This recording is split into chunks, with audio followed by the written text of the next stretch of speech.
Ayan ang binigay na saging sa akin na ilaga ko na matapos ko nga mailaga at nabalatan. Ito naman po ang aking gagawin, ang insaladang talong.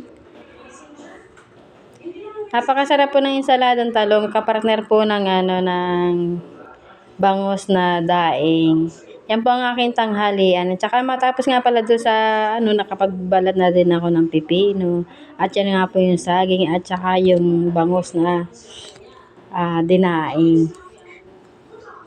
Napakasimple lang po ako mag-prepare ng mga pagkain. Sabi ko nga sa mga anak ko, matuto silang kumain ng ganitong mga pagkain. Huwag masanay sa mga masasarap.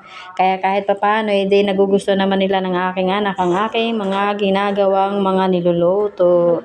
At yan nga, makain na tayo mga kaprobinsya ng bulo. Nalagyan ko nga pala ng bagoong ang insalada. Napakasarap po ng insaladang talong. Lalo at may bagoong at kalamansi. Napakasarap po. Kain muna tayo mga kaprobinsya ng bulo sa susunod pong muli. God bless you.